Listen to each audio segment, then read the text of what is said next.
Hello everyone, welcome to Chetan Bharat Learning and welcome to our series of Economic Survey 2020-21 in which we'll discuss each and every chapter of Economic Survey. Now the chapter we are going to discuss today is chapter number 9 of volume 1। आप जैसा कि जानते हो हम 8 chapters कर चुके हैं volume 1 के, तो 9th चैप्टर की बारी है। अभी जो 9th चैप्टर है ना, इसके टाइटल से ही आपको पता चल जाएगा ये चैप्टर कहना क्या चाहता है और कौन सी अपनी आर्ग्यूमेंट पेश करना चाहता है। चैप्टर का नाम है जय हो, Ayushman Bharat Jan Arogya Yojana and health outcomes. प्रधानमंत्री जन आरोग्य योजना, जिससे आया है PMJAY जन आरोग्य योजना, अंडर आयुष्मान भारत जो स्कीम आई थी, राइट, उसी से ये जय उठा लिया है और उसके आगे लिख दिया है जय हो। ना इसका मतलब क्या है कि ये प्रधानमंत्री जन आरोग्य योजना यानी कि आयुष्मान भारत का जो ये जो स्कीम थी, इसने इंडिया की हेल्थ के लिए काफी अच्छा काम करा है। ये जो चैप्टर होगा ये पता है क्या आर्गुमेंट पेश करेगा? ये पेश करेगा कि इंडिया के हेल्थ आउटकम्स और इंडिया के हेल्थ की सिचुएशन, ओवरऑल कंट्री की हेल्थ की सिचुएशन बहुत अच्छी हो गई है, बेटर हो गई है बिकॉज ऑफ दिस स्कीम। सो ये चैप्टर एक्चुअली फेवर कर रहा है और आर्ग्यूमेंट्स पेश कर रहा है कि कैसे ये स्कीम बहुत अच्छी है, गेम चेंजर है और इंडिया के लिए बहुत ज्यादा अच्छी और सिद्ध होगी, आगे जाके और फायदा होगा। तो हेल्थ के पर्सपेक्टिव से ये पीएम जन आरोग्य योजना कितनी अच्छी है वो ही बात कर रहे हैं ये, राइट, ठीक है। तो हम ये जो चैप्टर होगा हेल्थ पे ज्यादा फोकस्ड होगा, इससे हम हेल्थ की ज्यादा बात करेंगे। पर इस चैप्टर को मैं कर रहा हूं आपके साथ डिस्कस सिर्फ इसलिए नहीं कि मैं गवर्नमेंट की साइड लेते हुए ये स्कीम की पैरवी करूं कि ये स्कीम देखो कितनी अच्छी है वगैरह वगैरह वगैरह। अगर यही होता तो मैं आपको खाली नोट्स दे देता, आज की डिस्कशन ही ना लेता, आज का लेक्चर ही ना लेता, राइट। सिर्फ यही डिस्कस नहीं करेंगे, हम डिस्कस करेंगे कि कैसे हेल्थ के लिए काम करना बहुत ज्यादा अच्छा होता है गवर्नमेंट्स के लिए। गवर्नमेंट्स को हेल्थ पे फोकस करना चाहिए क्योंकि a healthy nation would be a productive nation. और ये जो प्रोडक्टिविटी है ना, ये इकोनॉमिक प्रोडक्टिविटी की हम बात कर रहे हैं। तो कैसे अच्छे हेल्थ आउटकम्स आपकी इकोनॉमिक प्रोडक्टिविटी अच्छी कर सकते हैं वो हम बात करेंगे। और क्यों आज तक जितनी भी गवर्नमेंट्स आई हैं वो हेल्थ को लेके इतना अच्छे रिजल्ट्स नहीं लेके आ पाई हैं और क्यों प्रधानमंत्री जन आरोग्य योजना रेवोल्यूशनरी रही है उसके बारे में भी बात करेंगे। क्लियर? तो ये बेसिक थीम रहेगा, हेल्थ बेसिक थीम रहेगा और उसमें प्रधानमंत्री जन आरोग्य योजना की बात होगी।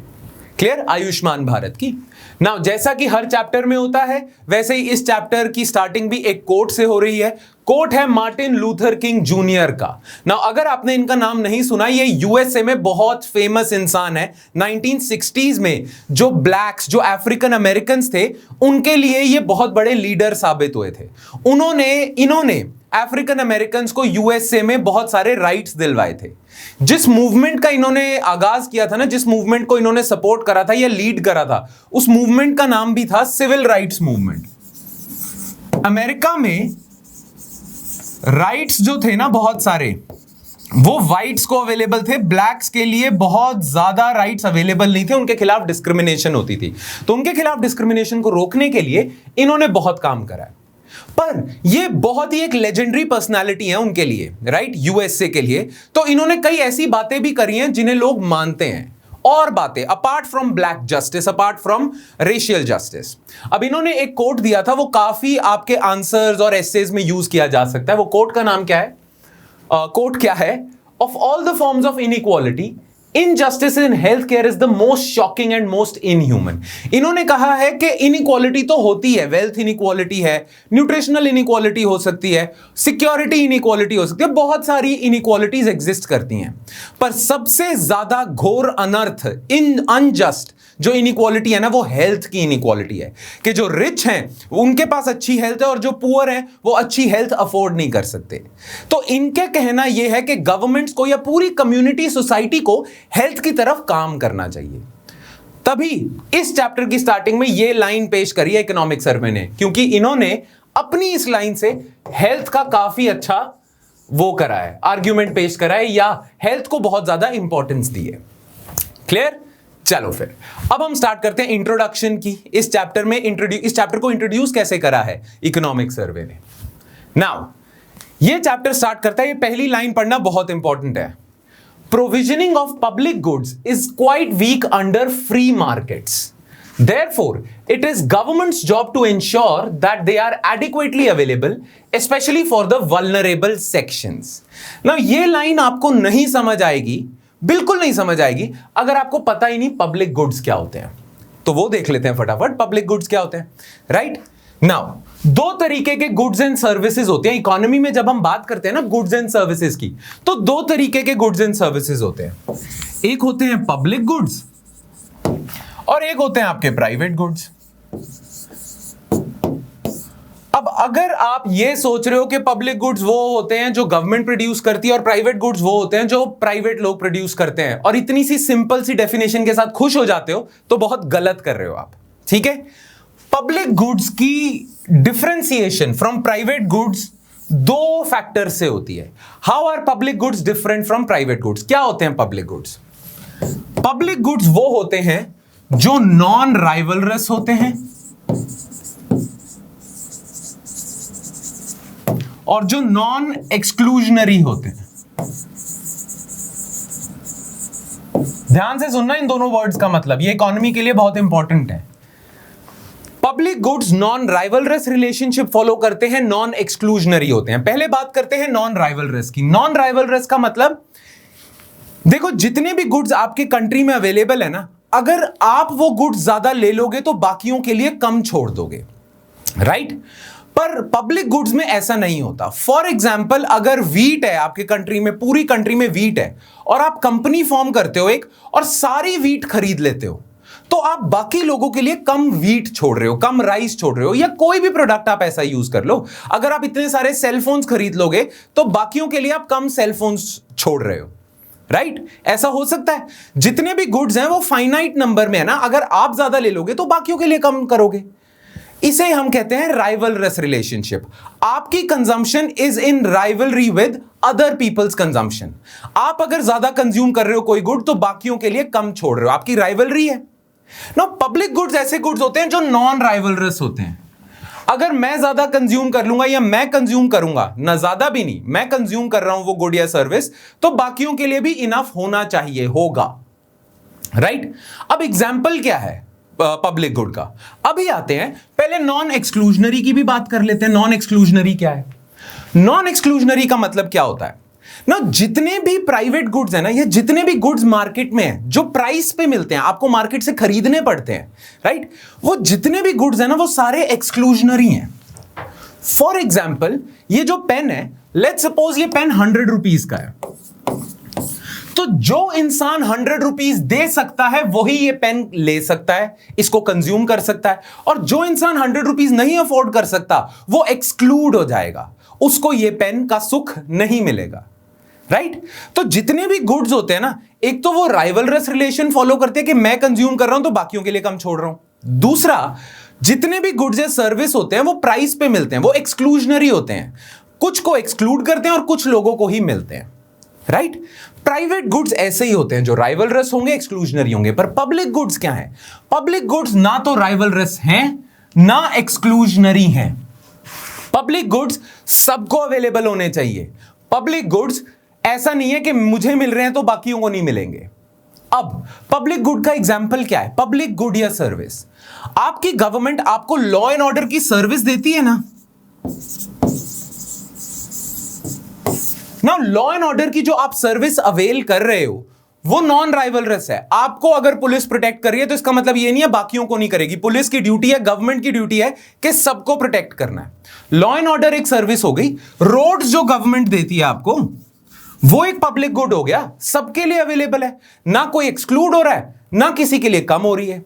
Law and order, roads, water, sanitation facility, साफ एरिया आपके कंट्री में, ठीक है ना, और बहुत सारी चीजें, ये सारी पब्लिक गुड्स होंगी. क्यों? Because they are neither rivalrous nor exclusionary. जैसे आपके देश को, आपके देश के बॉर्डर को प्रोटेक्ट करने की सर्विस को हम कहेंगे नेशनल डिफेंस. अब ये जो नेशनल डिफेंस की सर्विस है जो गवर्नमेंट प्रोवाइड कर रही है, ये सबको प्रोवाइड कर रही है ना किसी को एक्सक्लूड करा जा रहा है, ना राइवलरस रिलेशनशिप है. Same is the case with law and order, same is the case with public administration, वो भी एक सर्विस है जो आईएएस ऑफिसर्स देते हैं हमें. Right same is the case with roads, same is the case with water and sanitation. Right? तो जितने भी पब्लिक गुड्स होते हैं वो नॉन राइवलरस होते हैं, नॉन एक्सक्लूजनरी होते हैं। नाउ क्योंकि पब्लिक गुड्स नॉन राइवलरस है, नॉन एक्सक्लूजनरी है, इसीलिए ये फ्री मार्केट के थ्रू प्रोवाइड नहीं किए जा सकते। देखो, फ्री मार्केट प्राइवेट चीजों के थ्रू नहीं प्रोवाइड किए जा सकते। क्यों नहीं प्रोवाइड किए जा सकते? फ्री मार्केट के थ्रू आप प्राइवेट गुड्स तो प्रोवाइड कर सकते हो, क्योंकि फ्री मार्केट जो है उसमें कोई भी गुड एक प्राइस पे बिकता है, राइट? उसने किसी ना किसी को तो एक्सक्लूड करना ही है। डिमांड फाइनाइट है, सप्लाई फाइनाइट है, और इन दोनों के बेसिस पे प्राइस सेटअप होता है। तो फ्री मार्केट तो हर गुड का प्राइस सेटअप करती है, राइट? इसीलिए public goods can not be provided through free market, only private goods can be provided through free market, right? Make sense? तो पब्लिक गुड को प्रोवाइड करने का काम गवर्नमेंट को ही करना चाहिए। गवर्नमेंट की मेजर जॉब है पब्लिक गुड प्रोवाइड करना, ठीक है? बाकी जितने भी गुड्स एंड सर्विसेज हैं जो प्राइवेट में लाई करेंगे वो आप फ्री मार्केट के थ्रू प्रोवाइड करो ना। ये चैप्टर पता क्या कहता है? ये चैप्टर कहता है, देखो ये जो अभी मैंने एग्जांपल्स दिए हैं सिर्फ यही पब्लिक गुड्स के एग्जांपल नहीं है, हेल्थ भी एक पब्लिक गुड है। हेल्थ एक पब्लिक गुड होना चाहिए। एजुकेशन एक पब्लिक गुड है। एजुकेशन भी तो एक पब्लिक गुड है, पूरे देश का एजुकेशन का लेवल, राइट? हेल्थ और एजुकेशन को भी आपको पब्लिक गुड ही ट्रीट करना चाहिए। और अगर आप हेल्थ और एजुकेशन को पब्लिक गुड ट्रीट करोगे तो गवर्नमेंट का रोल तो ऑटोमेटिकली आ जाएगा, क्योंकि प्राइवेट इंडिविजुअल्स या फ्री मार्केट पब्लिक गुड्स नहीं प्रोवाइड कर सकती। अगर आप चाहते हो आपके देश में सबको एडिक्वेट हेल्थ मिले, अगर आप चाहते हो आपके देश में सबको एडिक्वेट एजुकेशन मिले, तो आपको इन दोनों को पब्लिक गुड ट्रीट करना पड़ेगा। और पब्लिक गुड जो होता है उसमें गवर्नमेंट इंटरवेंशन तो जरूरी होती है। नाउ गवर्नमेंट इंटरवेंशन मैं बोल रहा हूं, पूरा का पूरा गवर्नमेंट ना प्रोवाइड करे, पर अगर प्राइवेट लोग भी प्रोवाइड कर रहे हैं फ्री मार्केट के थ्रू, तो उसमें गवर्नमेंट इंटरफियर जरूर करे, तभी पब्लिक गुड अच्छे से डिलीवर हो सकते हैं। So it's not just the sole responsibility of delivering public goods to the citizenry. That is the responsibility of the government. Private लोग भी पब्लिक गुड अगर दे रहे हैं, कोशिश कर रहे हो आपके, हम यार फ्री मार्केट के थ्रू ये गुड्स देते हैं, तो भी फ्री मार्केट के कुछ रूल्स चेंज करने पड़ेंगे, गवर्नमेंट को इंटरफियर करना पड़ेगा, as long as that good is public.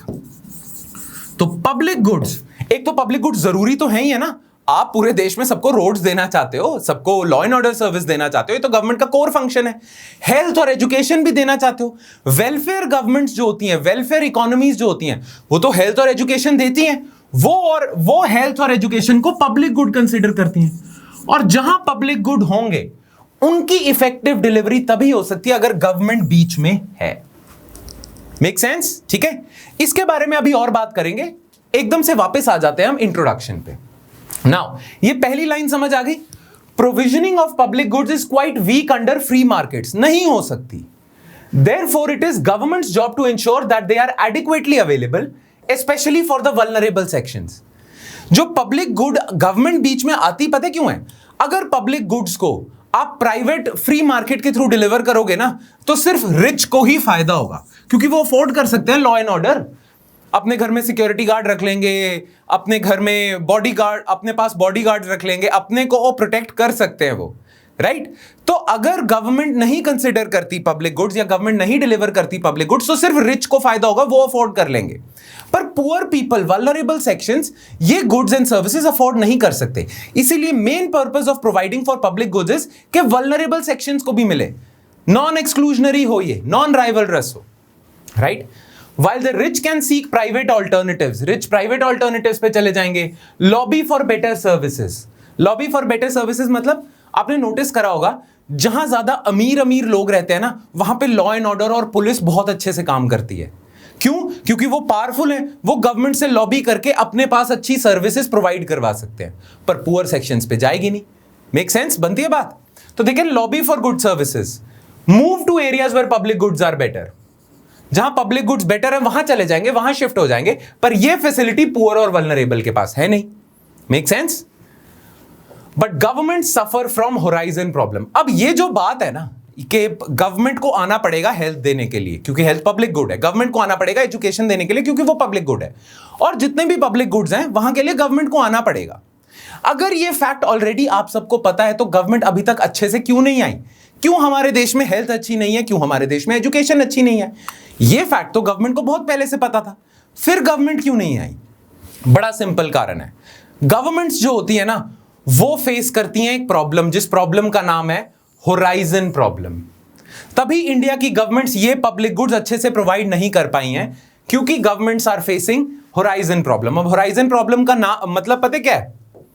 बड़ा सिंपल सा है।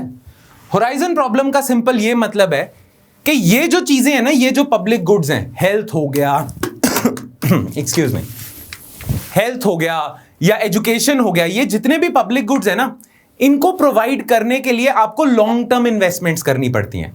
गवर्नमेंट अगर हेल्थ पे या एजुकेशन पे आज इन्वेस्टमेंट करेगी ना, तो उसके रिजल्ट्स कुछ 10 से 15 साल में आएंगे, है ना।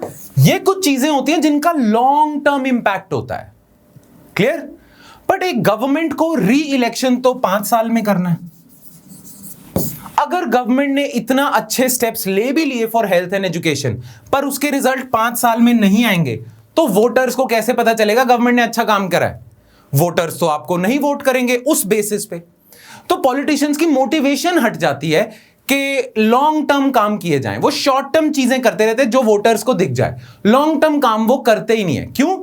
क्योंकि उनका जो इलेक्शन का साइकिल है 5 साल का, वो छोटा है, और जो वो काम करना चाह रहे हैं उसके जो रिजल्ट्स हैं वो देर में आएंगे। इसे हम कहते हैं होराइजन प्रॉब्लम, राइट। यही है, और गवर्नमेंट सफर करती है, इसीलिए प्राइवेट या फ्री मार्केट पब्लिक गुड्स अच्छे से नहीं प्रोवाइड कर सकते, वो तो हमने देख लिया। पर because of horizon problem governments भी अच्छे से प्रोवाइड नहीं कर पाती हैं, ठीक है, क्योंकि उन्हें होता है यार शॉर्ट टर्म काम कर लेते हैं, लॉन्ग टर्म बेनिफिट्स जिस चीज के हैं छोड़ो। Horizon problem, clear, make sense. Now ये जो चैप्टर है ये आपको क्या बताता है? As health care represents a critical public good, successive governments have committed to achieving universal health coverage. हर गवर्नमेंट ने बोला है कि हम यूनिवर्सल हेल्थ कवरेज देना चाहते हैं, पर हर गवर्नमेंट दे नहीं पा रही है, ठीक है। इतनी गवर्नमेंट्स आ चुके हैं, मोर देन 70 ईयर्स हो चुके हैं आपको इंडिपेंडेंट हुए।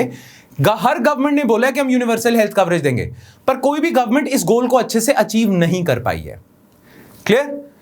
तो ये चैप्टर कहता है पर 2018 में एक बहुत ही रेवोल्यूशनरी स्टेप लिया गया जिसका नाम था आयुष्मान भारत प्रधानमंत्री जन आरोग्य योजना, ABPMJY, जो हेल्थ पे बहुत अच्छा इंपैक्ट डाल सकता है और यूनिवर्सल हेल्थ कवरेज हमें दे रहा है एक तरह से, राइट।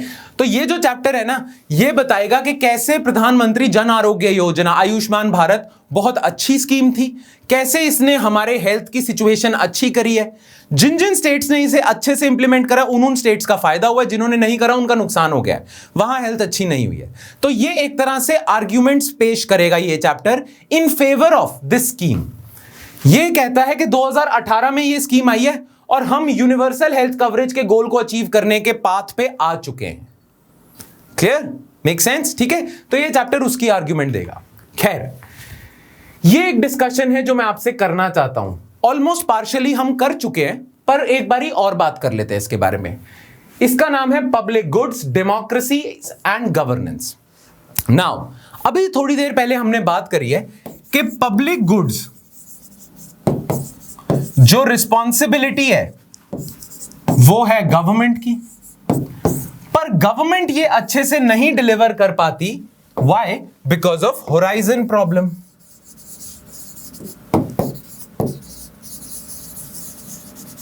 राइट। होराइजन प्रॉब्लम की वजह से गवर्नमेंट ये अच्छे से डिलीवर नहीं कर पाती ना। होराइजन प्रॉब्लम ज्यादातर किन कंट्रीज में होगी? ज्यादातर डेमोक्रेसीज में होगी, जहां पीरियोडिक इलेक्शंस होते हैं, वहीं तो होराइजन प्रॉब्लम होगी। अगर कोई 20-30 साल का डिक्टेटर है वो तो लॉन्ग टर्म स्टेप्स ले लेगा, शी जिनपिंग ले लेगा, व्लादिमीर पुतिन ले लेगा, पर डेमोक्रेसीज में इलेक्टोरल साइकिल्स आते रहते हैं और जल्दी जल्दी इलेक्शंस होते रहते हैं। तो ये जो होराइजन प्रॉब्लम है ये एक तरह से बाधा बनी हुई है पब्लिक गुड्स की डिलीवरी में, राइट। पर ये चैप्टर आर्ग्यू करेगा कि कैसे आयुष्मान भारत से हमने ये प्रॉब्लम भी सॉल्व कर ली है, क्लियर, मेक सेंस। तो ये तो हमने देख ली चीज।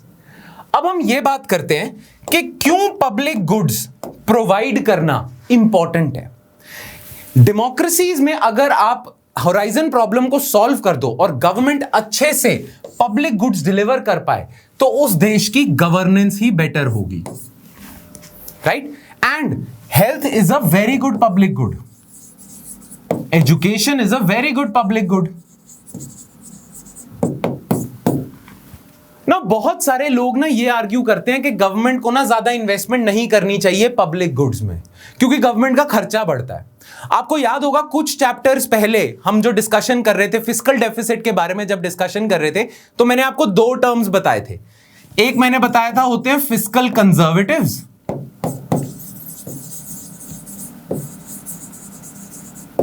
और एक मैंने आपको बताया था होते हैं फिस्कल एक्सपेंशनिस्ट, जो कहते हैं कि फिस्कल डेफिसिट बढ़ाओ और डेवलपमेंट करो। ठीक है, फिस्कल कंजर्वेटिव्स कहते हैं गवर्नमेंट को अपना फिस्कल डेफिसिट कम करना चाहिए, और फिस्कल डेफिसिट कम करने का क्या तरीका है? खर्चे कम करो। यही बात करी थी ना हमने, फिस्कल कंजर्वेटिव्स और fiscal expansionist. No, fiscal conservatives कहते हैं गवर्नमेंट को अपना खर्चा कम करना चाहिए, और उसके लिए ये एक आइडिया पता है क्या देते हैं? ये एक आइडिया देते हैं कि गवर्नमेंट को डेवलपमेंट एक्सपेंडिचर कम कर देना चाहिए, फ्री मार्केट पे चीजें छोड़ देनी चाहिए। ये जो फिस्कल कंजर्वेटिव्स होते हैं ना, ये फ्री मार्केट इकोनॉमिस्ट्स होते हैं। ये कहते हैं कि कुछ पब्लिक गुड्स पे भी गवर्नमेंट को खर्चा नहीं करना चाहिए, ठीक है, फ्री मार्केट उन्हें अच्छे से डिलीवर कर देगी। फिस्कल कंजर्वेटिव्स कहते हैं गवर्नमेंट को अपना फिस्कल डेफिसिट कंट्रोल करना चाहिए, राइट? नाउ आप कहोगे कि यार ठीक है, पर अगर हम लोगों को एजुकेशन, हेल्थ वगैरह दे रहे हैं तो ये बुरी बात थोड़ी है, बेचारे गरीब और वल्नरेबल सेक्शंस का फायदा ही हो रहा है। तुम तो भाई बड़े इमोरल लोग हो, तुम तो गरीबों को दबाना चाहते हो, राइट? ना, फिस्कल कंजर्वेटिव्स कहते हैं ऐसा है नहीं।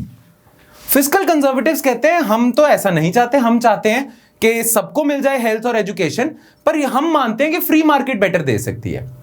इनफैक्ट फिस्कल कंजर्वेटिव्स एक और आर्ग्यूमेंट पेश करते हैं और कहते हैं कि इमोरल हम नहीं, इमोरल तुम हो। अब तुम कैसे इमोरल हो जो कह रहे हैं कि एजुकेशन, हेल्थ पे पैसा डालो? फिस्कल कंजर्वेटिव्स कहते हैं कि देखो, आप सबको पूरे देश में फ्री एजुकेशन देना चाहते हो क्योंकि ये पब्लिक गुड है, दे दो। आप सबको फ्री हेल्थ देना चाहते हो क्योंकि ये पब्लिक गुड है, दे दो, ठीक है। पर गवर्नमेंट अगर खर्चा करके लोगों को फ्री एजुकेशन और हेल्थ दे रही है, ये नाम से फ्री है, एक्चुअली थोड़ी फ्री है। गवर्नमेंट अगर इसके लिए खर्चा कर रही है तो गवर्नमेंट भी पैसा कहां से ला रही है? गवर्नमेंट पैसा ला रही है टैक्स पेयर से, राइट? तो किसी गरीब को या किसी जरूरतमंद को अगर फ्री एजुकेशन और फ्री हेल्थ मिल रही है तो वो फ्री में नाम की मिल रही है। एक्चुअली उसका बर्डन कौन उठा रहा है? कोई और इंसान जो अपनी एजुकेशन के लिए भी पे कर रहा है और इसकी एजुकेशन के लिए भी पे कर रहा है। मैं अगर टैक्स पेयर हूं तो ना सिर्फ मैं अपनी एजुकेशन के लिए पे कर रहा हूं, मैं इसकी एजुकेशन के लिए भी पे कर रहा हूं। तो ये कहते हैं फिस्कल कंजर्वेटिव्स के provisioning for public goods is immoral. Why? Because किसी और का बर्डन हार्ड वर्किंग लोगों को उठाना पड़ रहा है। मैंने अपनी लाइफ में बहुत अच्छा कर लिया, मैंने खुद की मेहनत से इतना पैसा कमा लिया, अब मैं ही बाकियों का बर्डन भी उठाऊं जो नहीं कमा पाए। इनका आर्ग्यूमेंट ये है फिस्कल कंजर्वेटिव्स का। फ्री एजुकेशन दोगे, मैं किसी के बच्चे को क्यों पढ़ाऊं? अगर मैं पढ़ाना चाहूंगा तो मैं जानना चाहूंगा ना उस बच्चे को, राइट? मैं अगर किसी को पढ़ाना चाहता हूं फ्री में तो वो मेरी चॉइस होनी चाहिए। Why am I being forced to pay tax जिसके थ्रू आप फ्री एजुकेशन और हेल्थ दे रहे हो? तो किसी का बर्डन कोई और उठा रहा है। कहां का जस्टिस है? ये जस्टिस तो है नहीं। और कोई प्रॉब्लम नहीं, कोई प्रॉब्लम नहीं अगर इनका बर्डन ये उठा रहे हैं, कोई प्रॉब्लम नहीं, पर उसका इन्हें फायदा होना चाहिए ताकि इन्हें लगे हम जो पैसा पे कर रहे हैं उससे हमें फायदा हो रहा है। तो फिस्कल कंजर्वेटिव्स कहते हैं भाई पब्लिक गुड्स की प्रोविजनिंग भी इमोरल है। क्यों? क्योंकि कोई और किसी का बर्डन उठा रहा है और इनको कोई फायदा नहीं हो रहा, राइट? तो फिस्कल कंजर्वेटिव्स आर्ग्यूमेंट फ्लिप कर देते हैं। उस पे डेवलपमेंटल इकोनॉमिस्ट क्या कहते हैं? डेवलपमेंटल इकोनॉमिस्ट कहते हैं सर ऐसा है, ये जो हम पब्लिक गुड्स दे रहे हैं, एजुकेशन दे रहे हैं, हेल्थ दे रहे हैं, इसका सिर्फ पुअर एंड वल्नरेबल सेक्शन को फायदा नहीं होगा, टैक्स पेयर्स को भी इसका फायदा होगा, पूरे देश को इसका फायदा होगा। अगर आप एजुकेशन और हेल्थ अच्छे से प्रोवाइड करवा देते हो तो पूरी इकोनॉमी को फायदा होगा। तो टैक्स पेयर जो सोच रहे हैं कि हम क्यों बर्डन उठाएं, एक्सक्यूज मी, टैक्स पेयर जो सोच रहे हैं कि हम क्यों बर्डन उठाएं, वेल आपका बर्डन उठाना बनता है क्योंकि इसका फायदा आप ही को हो रहा है।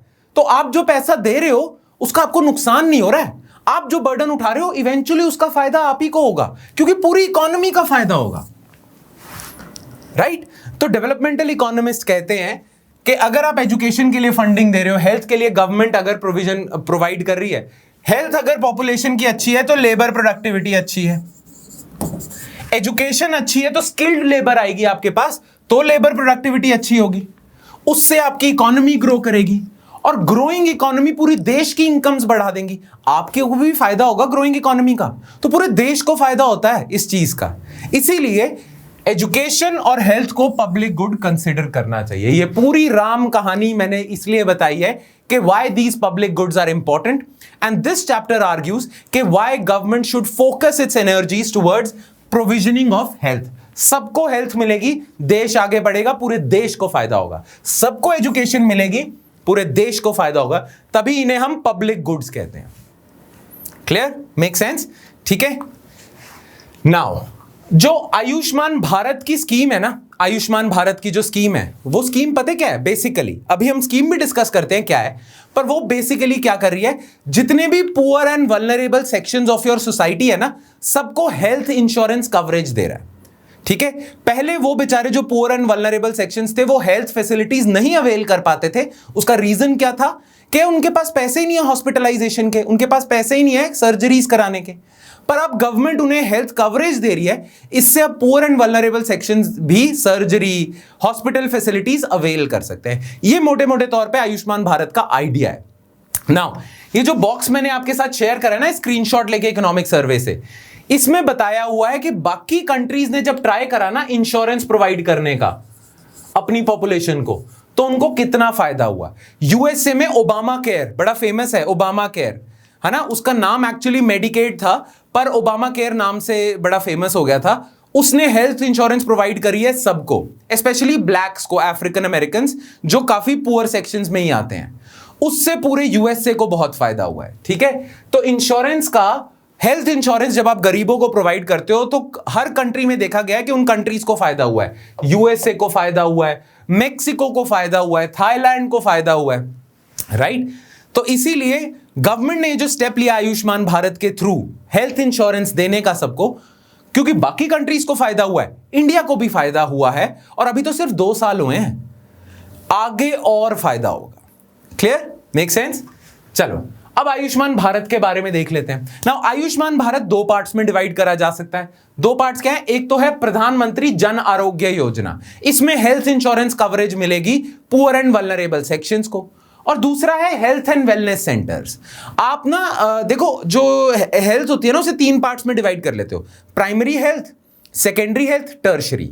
जो लो लेवल हेल्थ होती है ना, वो भी सबको प्रोवाइड करनी बहुत ज्यादा जरूरी है। ठीक है। इसके लिए आप बहुत सारे हेल्थ एंड वेलनेस सेंटर्स खोल रहे हो, जो प्राइमरी हेल्थ केयर देगी पुअर एंड वल्नरेबल सेक्शंस को।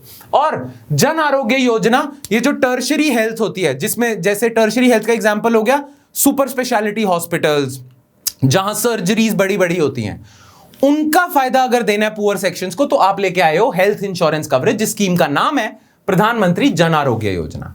ठीक है। तो ये ना 5 लाख पर फैमिली पर ईयर, हर एक पुअर फैमिली को पर ईयर 5 लाख तक का हेल्थ कवरेज देती है, कि अगर किसी फैमिली को का खर्चा आ जाता है हेल्थ रिलेटेड 5 लाख तक का, 1 साल में उसका कवर हो जाएगा। ठीक है। बेनिफिशियरीज कैसे आइडेंटिफाई कर रहे हो? आपने टोटल ना 50 करोड़ लोगों को आइडेंटिफाई कर लिया, जिसको प्रधानमंत्री जन आरोग्य योजना के तहत आपने वो दी है, फैसिलिटीज दी हैं, राइट। नाउ ये आपने आइडेंटिफिकेशन कहां से करी है, कैसे पता लगाया कि ये पुअर एंड वल्नरेबल है? आपने सोशियो इकोनॉमिक कास्ट सेंसस जो 2011 में आया था, उसके थ्रू आइडेंटिफिकेशन करी है। ठीक है। तो ये स्कीम पता क्या करती है? इस स्कीम के अंडर ना बहुत सारे प्राइवेट हॉस्पिटल्स और गवर्नमेंट, बड़े बड़े जो गवर्नमेंट हॉस्पिटल्स हैं, पीजीआई वगैरह, एम्स, पीजीआई वगैरह, ठीक है, बड़े बड़े गवर्नमेंट हॉस्पिटल्स और बड़े बड़े प्राइवेट हॉस्पिटल्स को आपने गवर्नमेंट एम्पैनलमेंट दे दिया, आपने पैनल पे डाल दिया। तो अब कोई भी इंसान जो इस स्कीम के अंडर कवर्ड है, वो किसी भी प्राइवेट हॉस्पिटल पे भी जा सकता है, वही प्राइवेट हॉस्पिटल जो गवर्नमेंट एम्पैनल्ड है, और वहां से सारे जो मेडिकल सर्विसेज है अवेल कर सकता है, सर्जरी वगैरह करा सकता है, और उसका खर्चा कवर हो जाएगा, राइट। ये दे रहे हो। तो सेकेंडरी और टर्शरी हॉस्पिटलाइजेशन के लिए आपने हॉस्पिटल एम्पैनल करे हुए, 5 लाख तक का कवर दिया हुआ है, और प्राइमरी हेल्थ केयर के लिए आपने हेल्थ एंड वेलनेस सेंटर्स खोले हुए हैं। तो मोटे मोटे तौर पे ये स्कीम है। क्लियर? नाउ प्रधानमंत्री जन आरोग्य योजना की अभी तक परफॉर्मेंस कैसे रही है, इसका स्टेटस क्या रहा है, प्रोग्रेस क्या रही है, ये डेटा आपके पास आया है नेशनल हेल्थ अथॉरिटी से। तो इस डेटा ने पता क्या बताया, अभी तक 32 states and UTs implemented the scheme. इतने करोड़ ई कार्ड्स आपने इशू कर दिए, जो आइडेंटिफिकेशन होगी कि आप इस स्कीम के अंडर हो। Treatments worth ₹7,490 crore have been provided. इतने रुपए के ट्रीटमेंट्स हो चुके हैं under this scheme. 1.5 crore hospital admissions हो चुके हैं, इतने हॉस्पिटल एम्पैनल हो चुके हैं, और 1.5 crore users have registered on the schemes website. ठीक है, तो ये अभी तक स्टेटस चल रहा है। कुछ और फैक्ट्स हमें पता होने चाहिए। अब वो कुछ और फैक्ट्स पता क्या हैं? कुछ और फैक्ट्स ये हैं कि पाया, पता है क्या स्टडी ने, अभी 2 साल की जो स्टडी हुई है उस स्टडी ने ये पाया कि ज्यादातर जो लोग हैं ना वो सस्ती सर्जरी ज्यादा करा रहे हैं।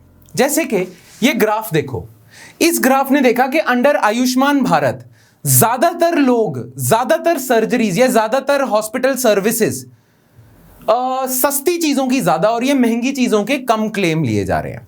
तो जो सस्ती सस्ती चीजें नहीं होता, जो प्रोसीजर्स होते हैं मेडिकल प्रोसीजर, जैसे जो 10 से 20 हजार तक के खर्चा कॉस्ट करते हैं, उनके क्लेम ज्यादा आ रहे हैं under this health insurance scheme और बाकियों के कम आ रहे हैं। ठीक है, तो ये जो ग्राफ है ना, यहां एक्स एक्सिस पे प्राइस है मेडिकल प्रोसीजर का, यहां पे आपके नंबर है कितने लोगों ने।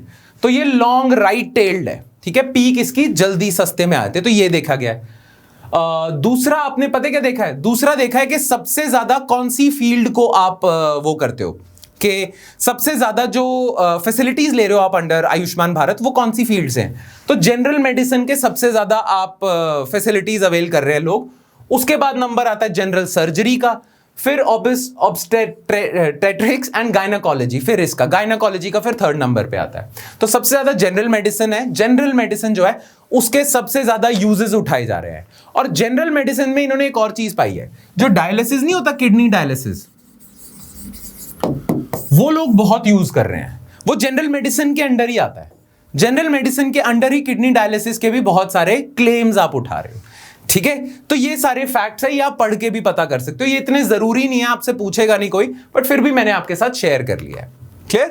तो ये उनके कर्व्स है। जनरल मेडिसिन का सबसे ज्यादा है, और आप देख सकते हो distribution and utilization of various procedures. Alright, now अब हम आ जाते हैं एक और इंपॉर्टेंट एस्पेक्ट पे, जिसका नाम है डिफरेंस इन डिफरेंस एनालिसिस। अब ये एक और इंपॉर्टेंट एस्पेक्ट क्या है? देखो, ये चैप्टर स्टार्ट हुआ था ये बताने के लिए कि क्यों प्रधानमंत्री जन आरोग्य योजना हमारे देश के लिए अच्छे आउटकम्स लेके आई है।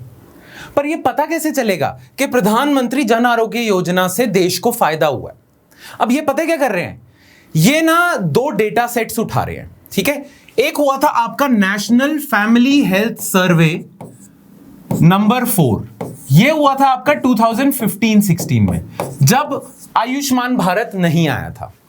और फिर आपने उठाया data national family health survey 5, जो 2019-20 का है, जब आयुष्मान भारत आ चुका था।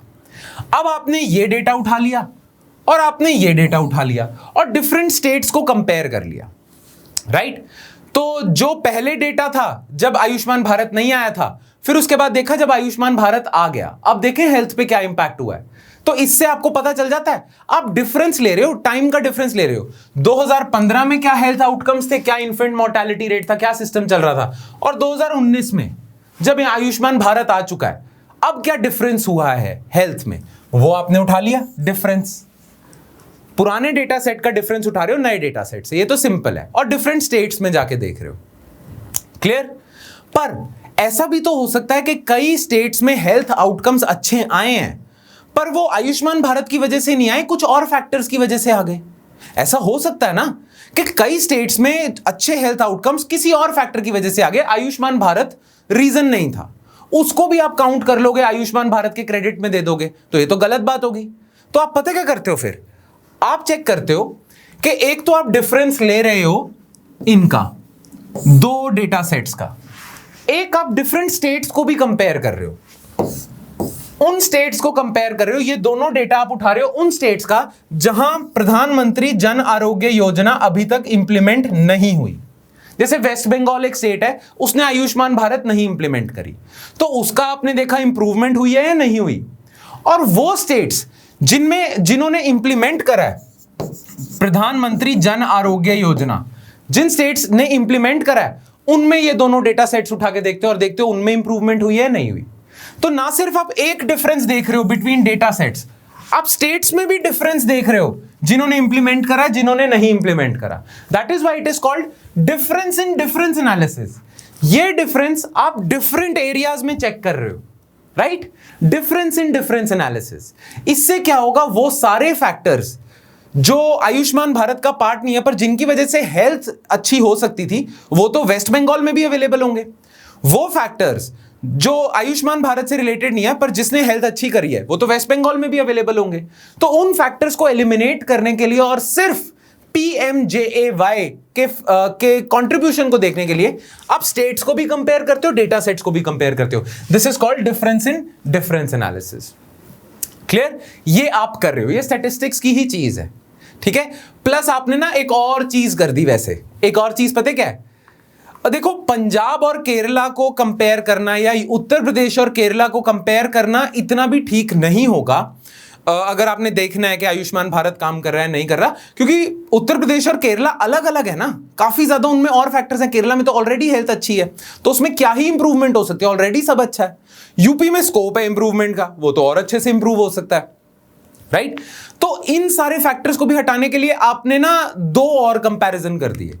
आपने क्या करा, पहले तो कंपेयर करा, यही डिफरेंस इन डिफरेंस एनालिसिस करा वेस्ट बंगाल जिसमें आयुष्मान भारत नहीं आया, और सिक्किम, बिहार, असम वगैरह जिनमें आयुष्मान भारत आ चुका है। इन दोनों में कंपेयर करा। फिर आपने पूरे पैन इंडिया पे ले गए, जिन स्टेट्स ने करा है और जिन स्टेट्स ने नहीं करा, ठीक है? आपने वो भी फैक्टर्स हटाने के लिए और डिफरेंस लिया है। पर अगर ये कंफ्यूजिंग है तो ये वेस्ट बंगाल वाला एग्जांपल भूल जाओ, कोई काम नहीं आएगा, कोई जरूरत नहीं है इसकी, अगर ये कंफ्यूजिंग लग रहा है, ठीक है? इसे निकाल दो। ये जो मैंने बताया डिफरेंस इन डिफरेंस, ये याद रखना।